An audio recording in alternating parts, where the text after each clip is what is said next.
Satisfação revê-los. Estou muito feliz com vocês aqui. Obrigado pela oportunidade. Vivemos um momento ainda de intranquilidade no Brasil, por causa especial da criatividade de alguns. Ontem eu fui ao Supremo, a decisão foi na última hora, vocês surpreenderam. Hoje resolvi não ir. Motivo? Obviamente eu não sabia o que ia acontecer. Mas vamos lá. Eu espero hoje botar um ponto final nisso aí. Parece que tem algo pessoal contra mim. E a acusação é muito grave. E são infundadas. E não é da boca para fora. Eu vou demorar um pouco, mas tem muitas novidades para vocês. Vou começar no final. Quando as eleições se acabarem. No dia 2 de outubro, 2 de novembro, alguns de vocês estavam lá na Alvorada e eu fiz um pronunciamento à nação. Coisa rara, né? Fiz um pronunciamento lido à nação. Eu vou ler apenas um parágrafo desse pronunciamento, que infelizmente não está no inquérito do ministro Alexandre de Moraes.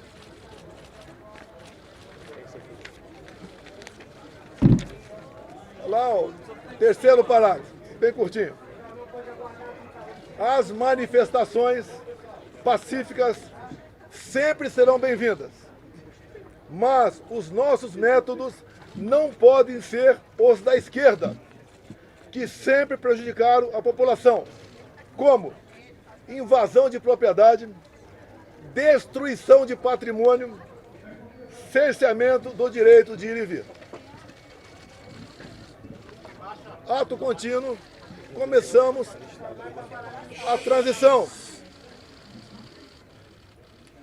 Alguns dias depois desse pronunciamento, os caminhoneiros começaram a obstruir vias pelo Brasil. Eu fiz um vídeo pedindo para que eles se desmobilizassem. Eu não tinha intenção nenhuma em parar o Brasil, criar o caos, ou estava pensando em outra coisa. Eles cumpriram esse pedido meu. Durante a transição, conduzida pelo senador Ciro Nogueira, tive um encontro no começo de dezembro, no Alvorada, com o escolhido futuro ministro da Defesa, José Múcio. Ele foi pedir um apoio para mim, para que tivesse mais acesso aos respectivos ministérios. No dia seguinte, ele foi atendido em tudo. Voltou depois a entrar em contato conosco e pediu que eu nomeasse os comandantes militares indicados pelo presidente eleito Lula. Foi que eu fiz. Em dezembro, nomeamos 2 comandantes. O outro saiu mais no final. Atendi ao presidente Lula. Se tivesse qualquer ideia de força, não deixaria o comandante do Lula assumir. 30 de dezembro de 22, o dia que eu viajei para os Estados Unidos. Mas, antes de viajar, eu fiz uma live que, lamentavelmente, não estão nos inquéritos do senhor Alexandre de Moraes. Como hoje eu vi na mídia, já que eu não estava lá, advogado reclamando de um vídeo que ele botou, mostrando a parte mais agressiva, vamos assim dizer, do quebra-quebra. E quando se fala em quebra-quebra, o próprio Zé Múcio, há pouco tempo, no programa Roda Viva, falou que o que aconteceu de 8 de janeiro não foi golpe.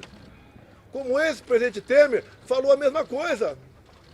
Como o ex-ministro Jobim também falou. Depois ele voltou atrás.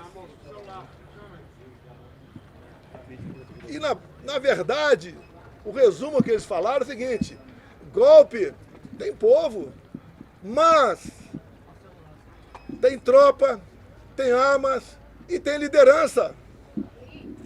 2 anos de investigação não descobriram quem, porventura, seria esse líder.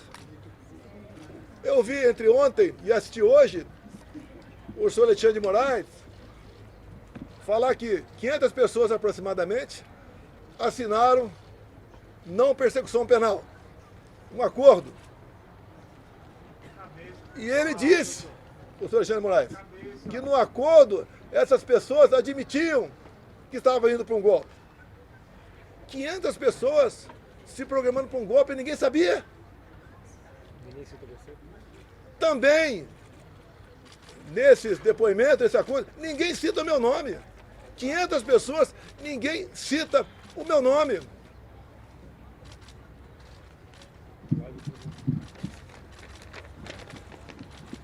Vamos aqui para a live de 30 de dezembro, o dia que eu viajei para os Estados Unidos.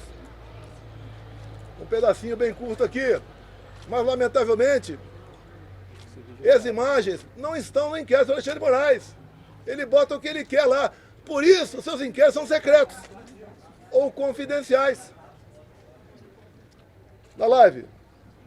E repito, em nenhum momento fui procurado para fazer nada de errado. Violentando, seja o que for. Eu entendo que fiz a minha parte. Estou fazendo até agora a minha parte. Hoje são 30 de dezembro. Até hoje eu fiz a minha parte dentro das 4 linhas. Não vamos achar que o mundo vai acabar dia 1º de janeiro. Vamos pro tudo ou nada. Não! Não tem tudo ou nada. Inteligência. Mostrar que somos diferentes dos outros. Nós respeitamos as normas, as leis, a Constituição. Nós sabemos dar valor à liberdade. Talvez isso seja o de mais importante. Mas o pessoal deve perguntar, por que estado de defesa? Lá atrás foi discutido estado de sítio. Você deve se lembrar, na matéria do Gringão, que passou para a Folha de São Paulo, áudios. Um dos áudios dizia, carregue num 42. Eles estavam na dúvida do que me acusar. Estavam na dúvida. Ele achou naquele momento que era melhor falar que queria dar um golpe usando o artigo 142 da Constituição. E agora, entre ontem e hoje, palavras do ministro relator, ficou convencionado por ele, estado de defesa. E o decreto estava pronto para assinar. Seria então, se eu assinasse, o início do golpe. Segundo o ministro relator, configurou-se o golpe a partir desse momento. Mas, antes de hipotética assinatura de um decreto de estado de defesa, como está no artigo 136 da Constituição, o presidente da República tem que convocar os conselhos da República e da Defesa. Aí seria o primeiro passo.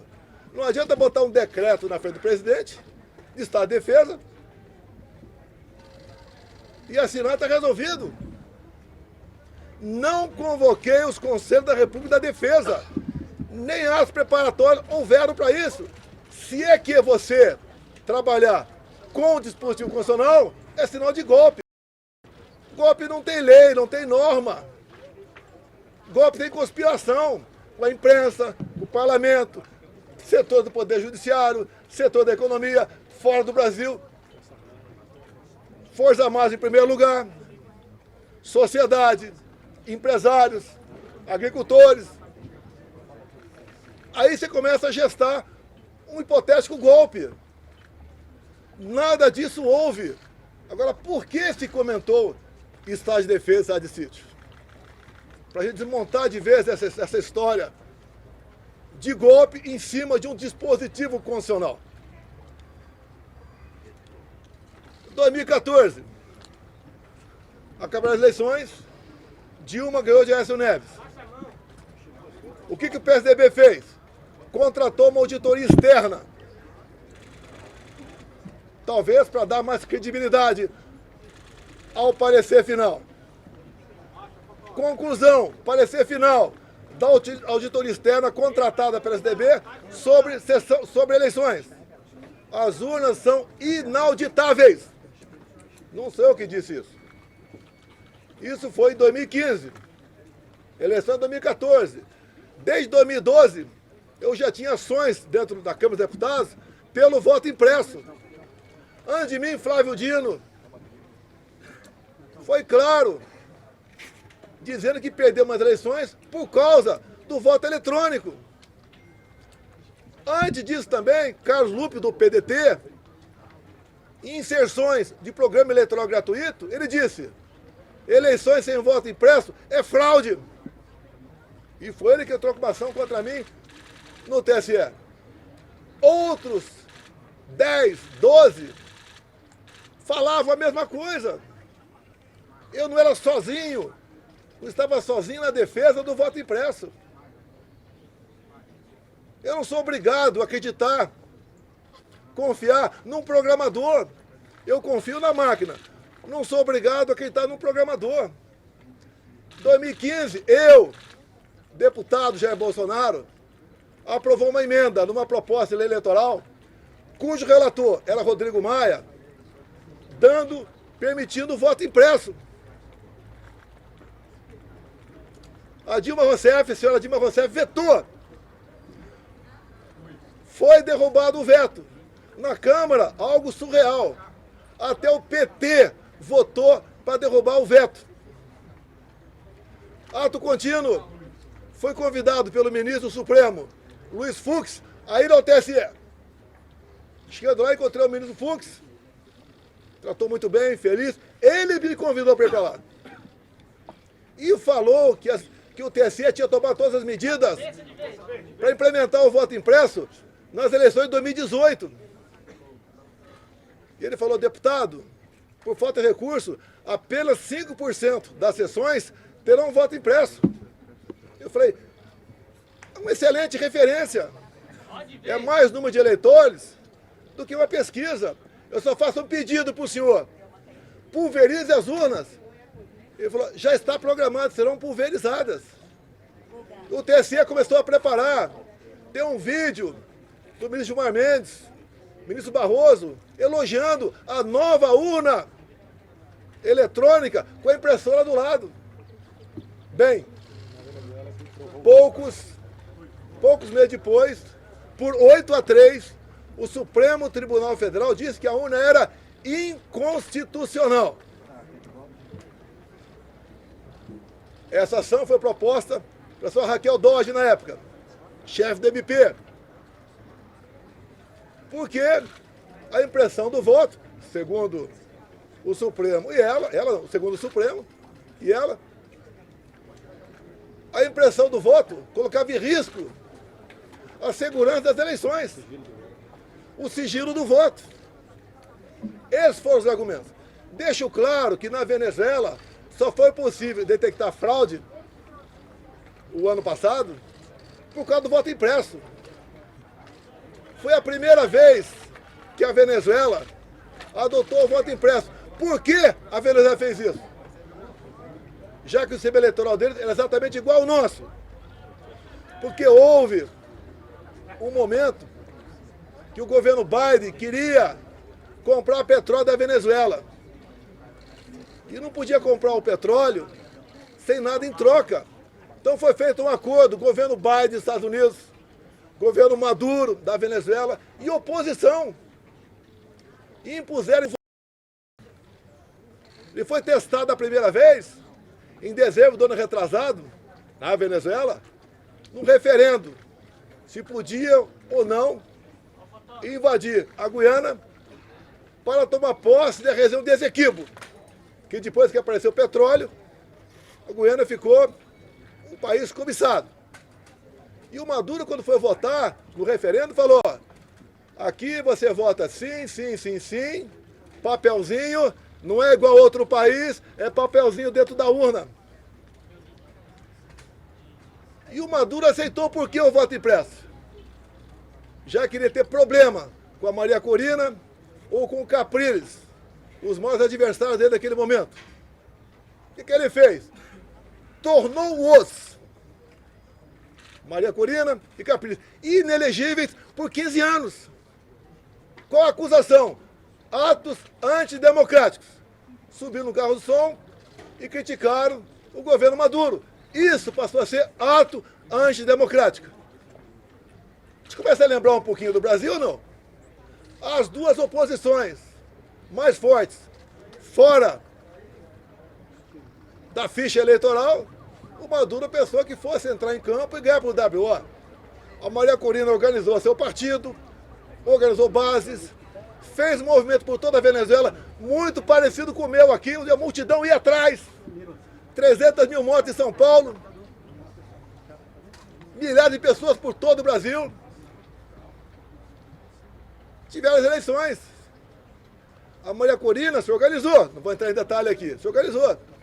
Quando começou a apuração, chegando na casa de 70%, o que o Maduro fez? Suspendeu. E logo depois, se autodeclarou eleito presidente da Venezuela, ou melhor, reeleito. Mas a oposição tinha boletim de urna, tinha atas. E essa questão se alastrou fora da Venezuela. Chegou-se à conclusão, então, que tinha havido fraude por parte do Maduro. E tinha que encerrar as eleições por ali, caso contrário, ia dar a vitória do Edmundo, o candidato da Maria Corina. E dali para frente vocês sabem a história. O governo brasileiro, o PT reconheceu a vitória do Maduro. O governo brasileiro, Lula da Silva já, não quis reconhecer. Houve um entreveiro entre ambos. O Maduro falou em certo momento: a sua justiça eleitoral reconheceu você vitorioso aí. A minha reconheceu aqui. Fique quieto ou vou falar. Palavra do Maduro. O voto impresso é um direito. Como a contagem pública de votos tem que ser feita. A Alemanha não aceitou o voto igual ao nosso. Presidente, sobre a decisão de hoje... Não, desculpa aqui. Eu não vou atender, com todo respeito a você, não vou te atender aqui. Tá? Tá ok. Depois eu fico aberto a... Então o voto impresso, mais de 400 deputados derrubaram o veto em 2016 para 2017. Eles estavam atacando a democracia, quem votou para derrubar o veto, atentaram contra o Estado Democrático de Direito. Agora vamos num ponto nevrálgico aqui sobre o voto impresso. Quando acabaram as minhas eleições, a última agora, em 22, o meu partido peticionou o TSE. No dia seguinte, o ministro-presidente do TSE, Alexandre de Moraes, não aceitou, mandou o arquivo e nos deu uma multa de 22 milhões de reais. Alguém já viu um advogado ser multado por aí? Por peticionar alguém do Poder Judiciário? Se ele tivesse recorrido, a multa poderia passar para 200 milhões. Ou até mesmo, quem sabe, caçar o registro. Então, não tínhamos como discutir dentro da Justiça Eleitoral essa questão. Vamos voltar um pouquinho para 2018. Depois voltar para 22. 2018, eu ganhei no segundo turno. Uma enxurrada de votos, teve a facada. Mas, 2 dias depois do segundo turno de 2018, chegou um papel no TSE, bem fundamentado, dizendo que tinha havido fraude. O que o TSE fez na pessoa da ministra Rosa Weber, presidente? Oficiou a Polícia Federal e foi aberto o inquérito. Opa! Para investigar a eleição de Jair Bolsonaro, ganhador, tem inquérito. Para o lado de cá, quando eu perco, quando o Lula ganha, não pode nem petição. E foi aberto o inquérito, que alguns de vocês já ouviram falar sobre ele. Inquérito 1361 de novembro de 2018, para apurar fraude. E foi dada uma atenção muito especial, por determinação da presidente, para resolver rápido a questão de fraude. Estava na cara que já havia havido fraude. Para me tirar e botar o Haddad. O inquérito começou a voar. na mesma velocidade contra mim. Porque o Haddad tinha que assumir. Eu fiquei sabendo desse inquérito em 21. Por que em 21? A Câmara dos Deputados começou a discutir o voto impresso. A autora da PEC, Bia Kicis, relator da PEC, Felipe Barros, do Paraná. Alguém falou de inquérito 1361 que até aquele momento eu não sabia. A comissão especial votou um requerimento e aprovou por unanimidade para buscar esse inquérito na Polícia Federal. E o Felipe Barros teve cuidado, quando pediu esse inquérito, se havia algo reservado, algo que tivesse alguma classificação sigilosa para não divulgar. A resposta do delegado, não. O inquérito chegou na mesa, então, da presidente da comissão especial, Bia Kicis. Foi distribuída cópias para todo mundo. Um documento ostensivo. Eu também tive acesso. Aí, então, começou algo realmente inacreditável. O que estava dentro do inquérito? Ato contínuo, em 22, teve uma reunião com os embaixadores do ministro Fux, com o ministro Fachin do TSE. E ele acabou essa reunião com os embaixadores dizendo o seguinte, algo parecido com o seguinte, tão logo o TSE anuncia o resultado, o senhor deve, junto aos seus respectivos chefes de Estado, reconhecer imediatamente o ganhador das eleições. No mínimo, sinal amarelo. Fosse quem quer, eu ou Lula, é para reconhecer imediatamente? Reunir com embaixadores é uma política privativa do presidente da República. Ele não podia ter feito isso. Conhecedor do inquérito 1361, convidei os embaixadores, 2 meses depois, a comparecer no Alvorada. Convidei o ministro Fachin a comparecer também, é tudo aberto, dentro das 4 linhas. Ele não foi. Ali eu mostrei o que era o inquérito 1361. Eu não posso falar para vocês aqui sobre essas 3 páginas, porque esse inquérito, depois que eu falei sobre ele, ele teve a classificação sigilosa de confidencial, ou seja, secreto. Tudo que acontece aqui por parte do senhor Alexandre de Moraes é confidencial, é secreto. 8 delações do CID, secreto. E o que está lá dentro? Que vocês podem pedir via lei à Justiça Eleitoral. Quem já pediu já sabe que é negado o acesso. Mas espera aí. Fala-se tanto em democracia, Estado Democrático de Direito, um documento como esse, que trata da lisura sobre as eleições, a apuração de fraude contra o candidato Jair Bolsonaro, vocês não podem tomar conhecimento disso? Eu aprendi desde jovem que a alma da democracia é o voto. E o voto contabilizado. Por que você não pode tomar conhecimento desse inquérito? O que tem lá dentro? O que o ministro Alexandre de Moraes quer esconder? Vamos continuar. Estou sendo acusado de tentativa de golpe.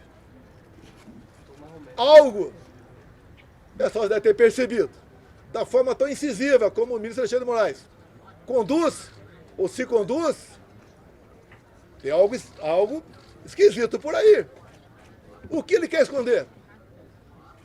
Apenas o inquérito 1361? Eu digo que o inquérito 1361 é 99%. Mas vamos lá.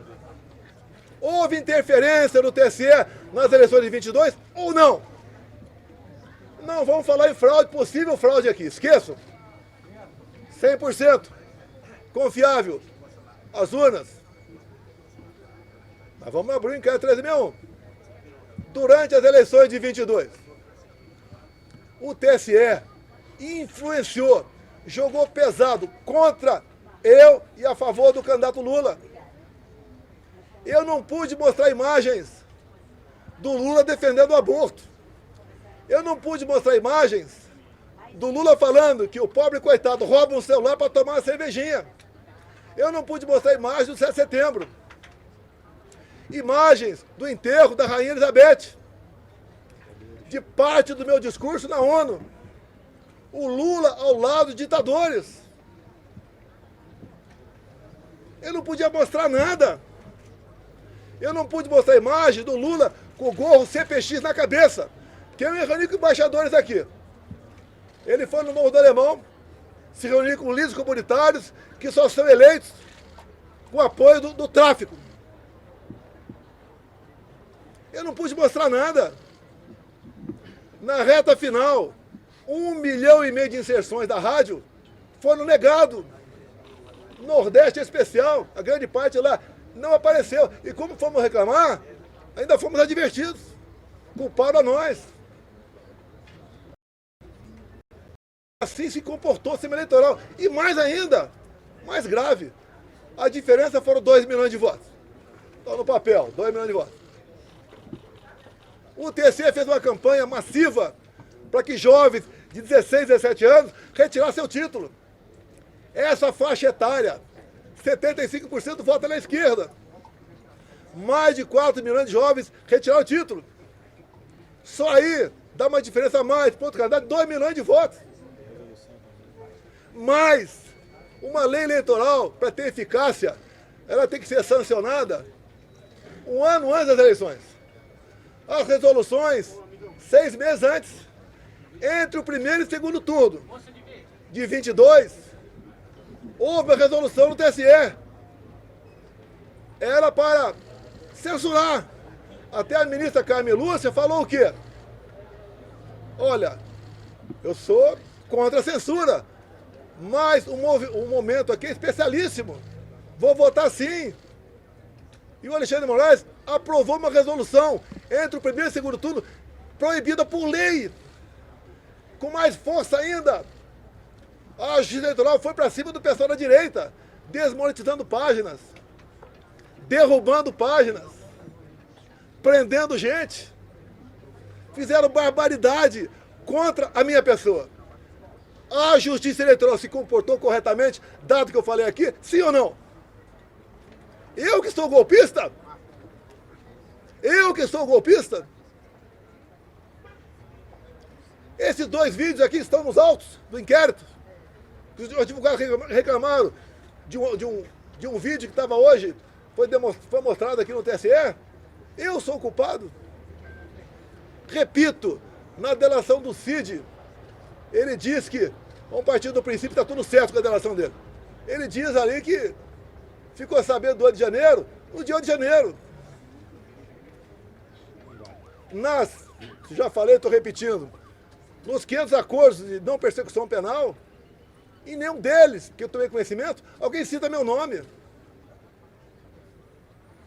Graças a Deus eu saí aqui dia 13 de dezembro, porque eu não queria passar faixa para um cara com passado como o Lula tem. Não há crime nenhum não passar faixa. Não está escrito que é proibido passar faixa. Fui para os Estados Unidos e essa artimanha do 8 de janeiro, eu falo artimanha porque o ministro Flávio Dino, na justiça, negou os vídeos do 8 de janeiro. Quase 200 máquinas. Ele entregou apenas 4 vídeos e falou que o contrato tinha vencido. Ah, pelo amor de Deus! Pelo amor de Deus! Eu sou golpista? 8 de janeiro, eu estava nos Estados Unidos. Uma das 5 acusações contra mim é destruição de patrimônio, só se for por telepatia. Existia, fizeram pesca probatória, reviraram a vida de todo mundo, 3 buscas de apreensão em casa, não acharam nada a meu respeito. O próprio Cid falou que os militares estavam de férias no início de janeiro. Daí invento, o Lula ia assinar uma GLO. Se assinar é problema dele, pô. Vai dar golpe com os comandantes do Lula? Se os meus tivessem mantido, podia até ter uma elucubração nesse sentido. Os comandantes jamais embarcariam numa aventura. Discutir, como disse o então comandante do Exército, discutir hipóteses de dispositivos constitucionais, isso não é crime. O senhor discutiu. Você não vai me tirar do sério.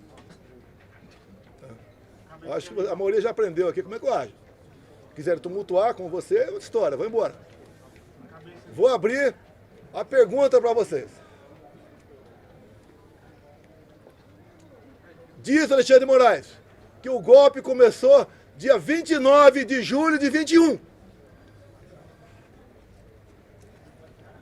Um ano e meio antes de acabar 22.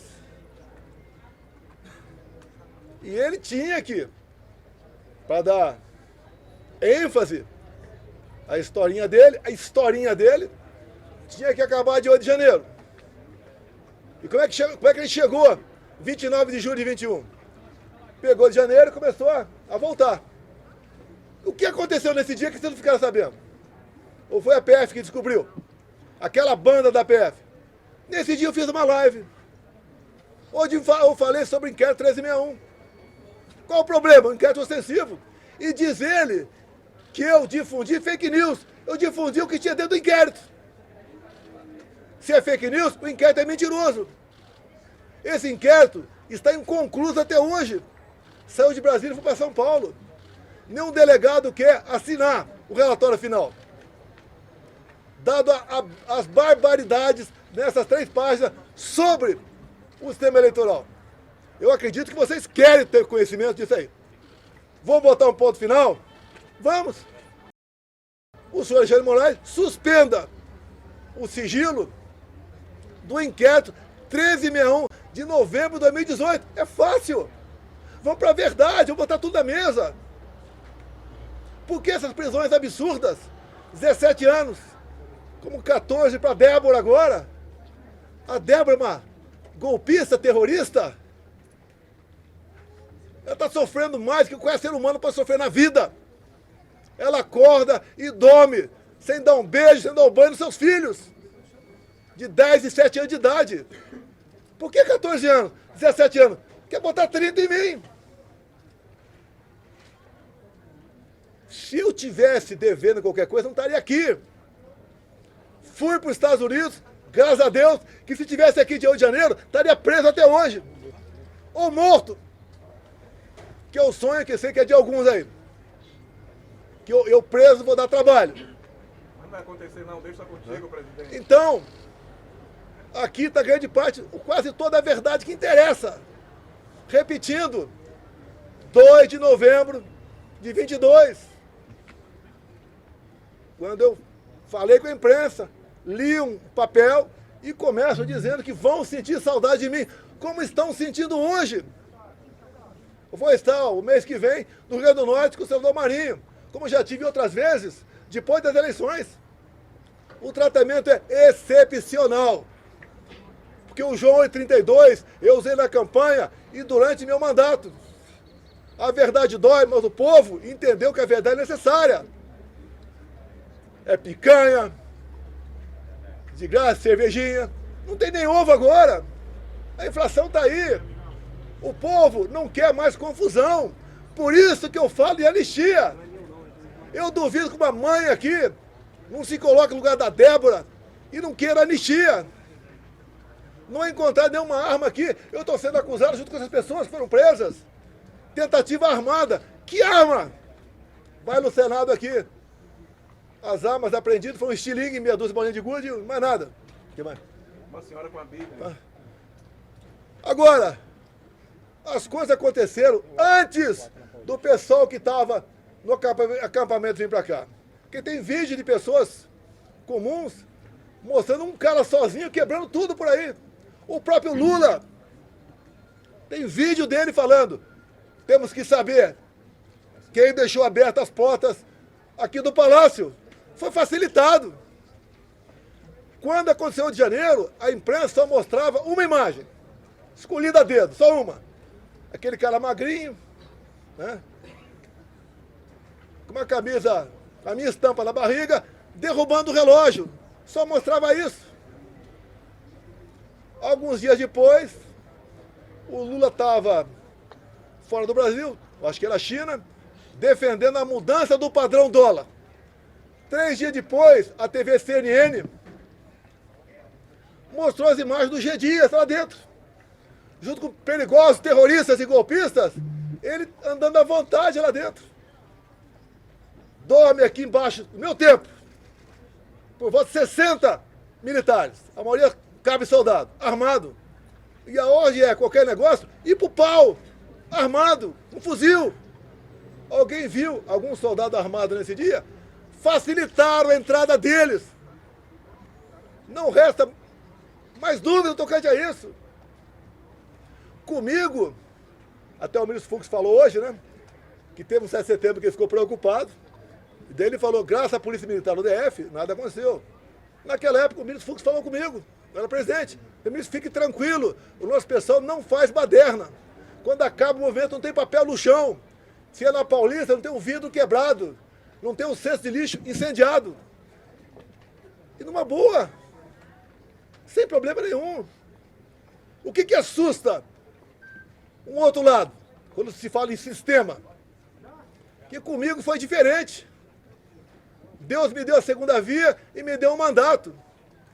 E eu montei um ministério técnico, coisa que vocês nunca viram na vida de vocês.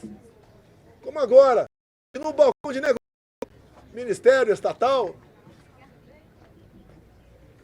bancos oficiais. Comigo não tinha isso. Apesar da pandemia, que te lamenta as mortes. Gastamos R$1 trilhão. Reflexo da guerra. Terminamos 22 com um saldo de 54 bilhões. Negociei com o Arthur Lira aqui, votação de um projeto, para a gente poder zerar impostos federais de combustíveis. E zeramos. O Paulo Guedes, na nova política dele de reindustrialização, diminuiu em 30% o IPI de 4 mil produtos. Eu zerei imposto de importação de muita coisa. Pneu de caminhão, peça de trator, material para energia fotovoltaica, medicamentos. E eu comecei a arrecadar mais. Com esse governo, só se fala em taxa. O Lula só acerta quando ele revoga uma medida sua ou de um ministro seu, com a portaria de carimbar a validade do ovo. Ele só acerta quando revoga. A imprensa fala que, parte da imprensa que Copacabana flopou. Flopou. Eu não sei quantas pessoas tinha lá. A USP, com o pessoal com cabelo colorido, falou que tinha 18 mil. Ou tinha um quarto de Maracanã. Um quarto de Maracanã. A PM falou 400 mil. Mas nós levantamos que tinha mais de 3 milhões de pessoas assistindo via internet. Como, por exemplo, a Rádio Ouro Verde.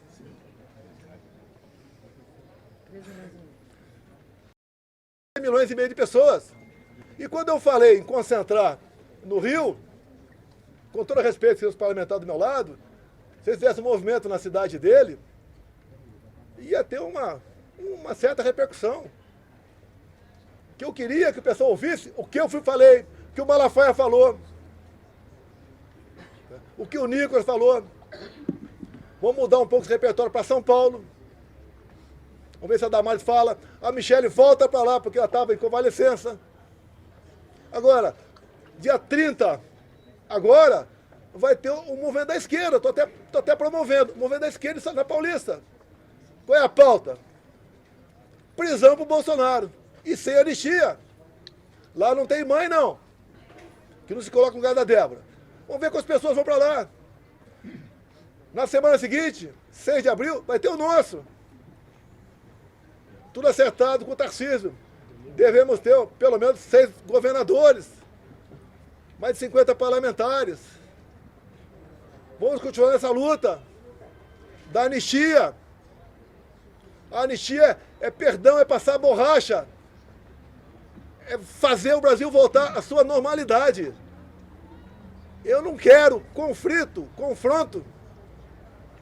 Eu quero o bem-estar do meu povo. Não tenho obsessão pelo poder, tenho paixão pelo Brasil. E quando alguns falam inelegível, por que eu estou inelegível? Porque me reuni com embaixadores? Não foi com traficante no Morro do Alemão, não.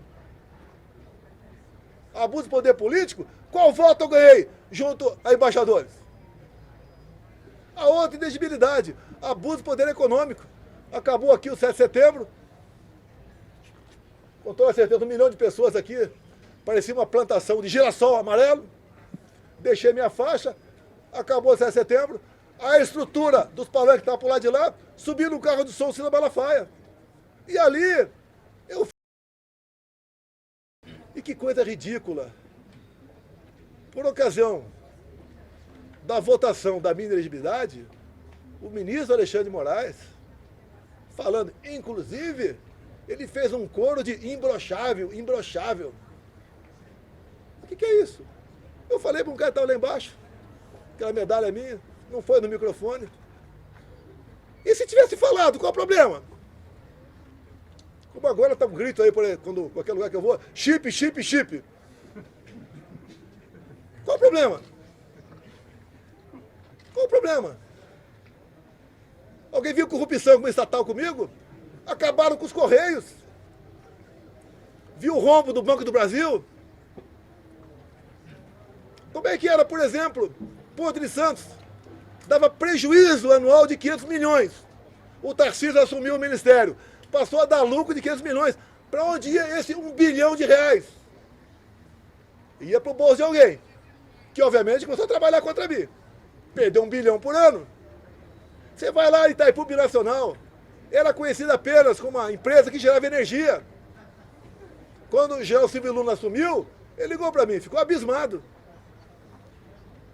com o tamanho da corrupção lá dentro. E eu falei, mas como é que isso nunca veio à tona?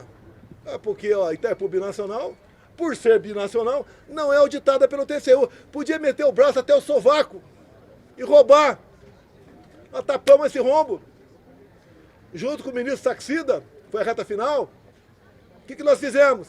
Reduzimos em 45% o preço da tarifa em dólar. E mais, começamos e concluímos a segunda ponte com o Paraguai. Não é uma pinguela, não. Uma ponte de 470 metros de vão. Está 2 anos faltando a cabeceira.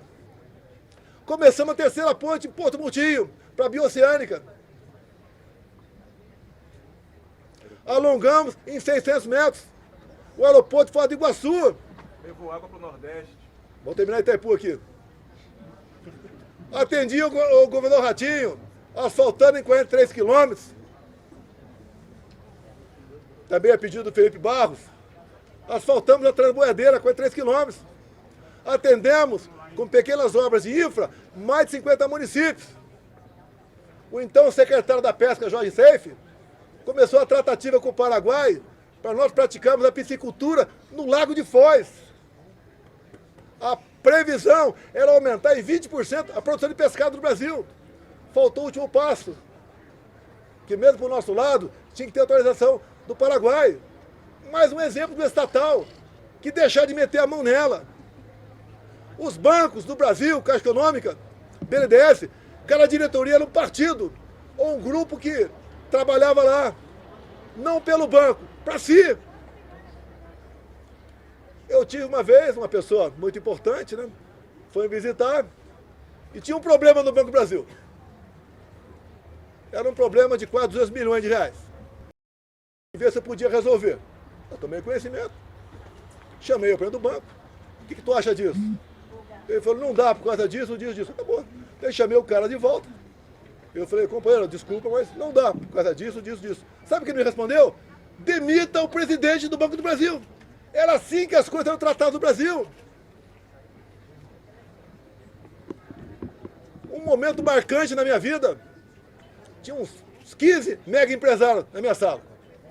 Daí um falou o que para mim? Tô vindo do SPU.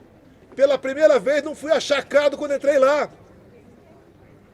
Olha como é que funcionou a Polícia Federal e a Polícia Rodoviária Federal. Recorde de apreensão de drogas e armamento. Olha o campo. Acabamos com a invasão do MST. Como? Armamento pessoal. Arma não mata. Tanto é que o povo, em grande parte, teve arma. E diminuímos em quase 30% o número de mortes por arma de fogo do Brasil. O Tarcísio foi um gigante. Acabamos com muitas balsas pelo Brasil. O Marinho levou água para o Nordeste. Com Saxida na reta final, acertamos toda a documentação para eólicas offshore na costa do Nordeste, para gerar o equivalente a 50 Itaipus. O Saxida acertou a documentação para a exploração de lítio na região mais pobre de Minas Gerais, que é o Vale de Quitinhonha. O Saxida também acertou a regulamentação para nós começarmos a explorar urânio lá em Santa Quitéria, Ceará. O que o Lula fez no final do ano passado? Teve aqui reunião do G20. Assinou 37 memorandos e acordos com a China. Entre os acordos, entregou o nosso urânio para a China. Acordos têm que passar pelo parlamento. E a comissão inicial é Relações Exteriores e Defesa Nacional. Por isso, eu me empenhei, junto com o nosso partido, ninguém foi violentado por causa disso, a indicação seria do Eduardo Bolsonaro. Com toda certeza, pressão de fora, bateu aqui dentro. O Lula quer botar o Brasil no colo da China. É só vocês da imprensa tomarem conhecimento dos 37 memorandos e acordos. Até acordo satelital. O que o Lula quer? Quer uma internet dele. E a China aqui dentro. Não tem como esse país ir para frente. Não tem. É impossível esse país ir para frente. Temos potencial para dar um salto enorme. Por que não vai para frente? Grupelhos. E quando eu acabo com o loteamento, ou em grande parte, desses loteamentos, em estatais, em ministérios, em bancos oficiais, eu estou dando um golpe nessas pessoas que sempre se viveram na sombra do poder.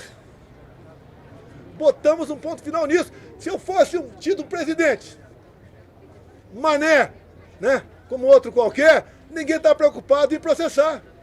Me pinto agora nesse inquérito como o maior criminoso da democracia.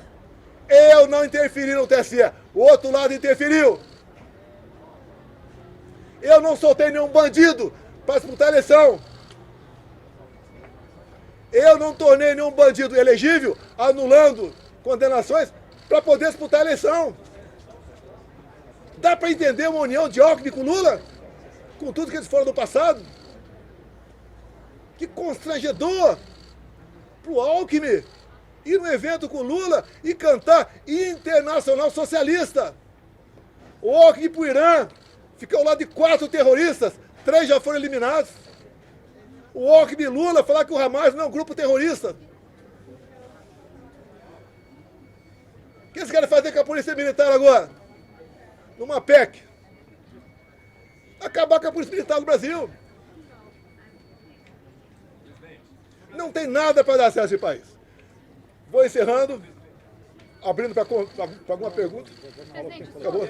Presidente, o senhor teme uma Pessoal, eventual prisão agora? Pessoal, obrigado aí. Os advogados estão orientando aqui a não dar. Presidente, Pessoal, obrigado aí. como que o senhor